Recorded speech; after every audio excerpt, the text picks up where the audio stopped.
আসসালামু আলাইকুম। কেমন আছেন আপনারা সবাই? আশা করছি সবাই অনেক বেশি ভালো আছেন। সবাইকে আবারও একবার আমন্ত্রণ করছি সাদামাটা রান্নাঘর অ্যান্ড ব্লগসের আরেকটি নতুন ভিডিও দেখার জন্য।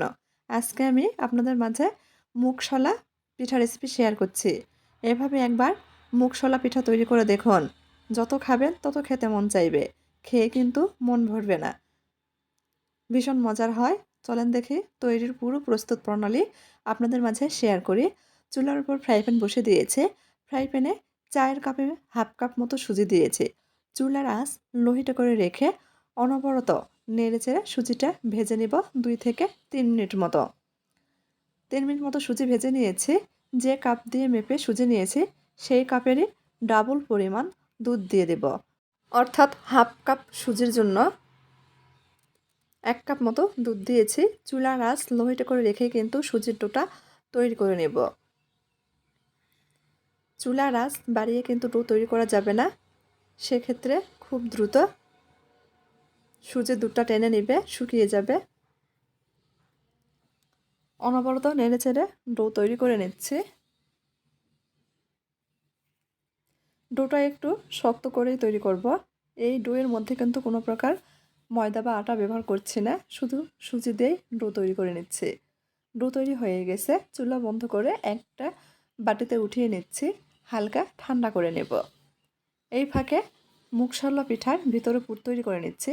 সেজন্য একটা বাটির মধ্যে হাফ কাপ মতো নারিকেল কোড়া আগে থেকে নিয়ে নিয়েছি। এখন এই নারিকেলের মধ্যে 2 চামচ মতো চিনি দিয়ে দিচ্ছি আর 2 থেকে আড়াই চামচ মতো গুঁড়া দুধ দিয়ে দিব। খুব ভালোভাবে মিশিয়ে নিব।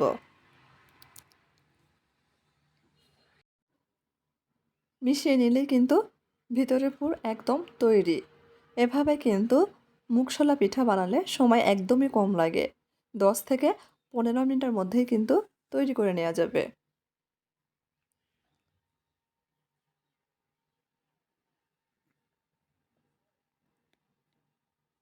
নারিকেলের পুর তৈরি হয়ে গেছে, সাইডে রেখে দিব। এদিকে সুজিটা হালকা ঠান্ডা হয়ে গেছে। এখন এর মধ্যে হাফ চামচের চেয়ে কম সামান্য পরিমাণ ঘি দিয়েছি। ঘি দিয়ে খুব ভালোভাবে মথে নিব। মথে সফট ডো তৈরি করে নিচ্ছি।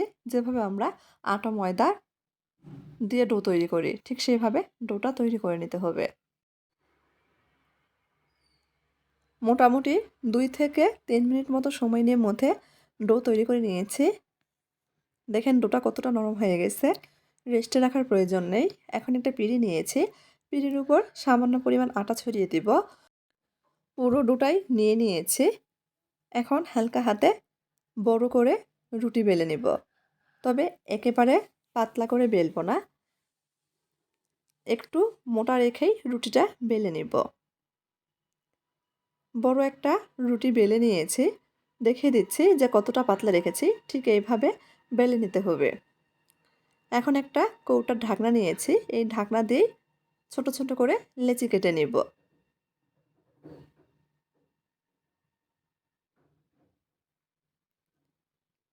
যারা ভিডিও দেখছেন এই পর্যায়ে এসে লাইক দেননি, তারা প্লিজ একটা লাইক দিয়ে দিবেন। ভিডিওটা না কেটে পুরো ভিডিও দেখার চেষ্টা করবেন। আর ভিডিওতে অনেক নয়েজ আসছে, বরাবরের মতো মানিয়ে নেবেন, ক্ষমা সৌন্দর্য দৃষ্টিতে দেখবেন। আমি লেচিগুলো কেটে নিয়েছি।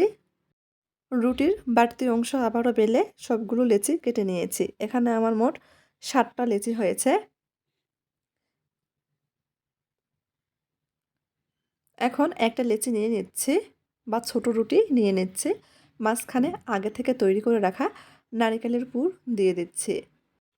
এক পাশ থেকে উঠিয়ে পুলি পিঠার শেপ দিয়ে নিচ্ছি। হাত দিয়ে একটু চেপে চেপে দিচ্ছি যাতে ভেতরের পুর বাহিরে খুলে আসতে না পারে। এখন একটা কাঁটা চামচ নিয়েছি। সামনে একটু হালকা হাতে চেপে চেপে পিঠার ডিজাইনটা তৈরি করে নিচ্ছি। এতে করে দেখতে ভালো লাগবে। একটা পিঠা তৈরি করে নিয়েছি। আরও একটা তৈরি করে আপনাদের দেখিয়ে দিচ্ছি। আরও একটা লেচি নিয়ে নিয়েছি। মাঝখানে তৈরি করে রাখা নারিকেলের পুর দিয়েছি। পুলি পিঠার শেপ দিয়ে নিলাম। হাত দিয়ে খুব ভালোভাবে চেপে চেপে মুখটা বন্ধ করে দিয়েছি। কাঁটা চামচ দিয়ে হালকা হাতে একটু দাগ টেনে দিচ্ছি দেখার সৌন্দর্যের জন্য। কিভাবে করছি ভিডিও দেখলে বুঝতে পারবেন। খুব সহজ, যে কেউ করে নিতে পারবেন। সবগুলো পিঠে একইভাবে তৈরি করে নিয়েছি।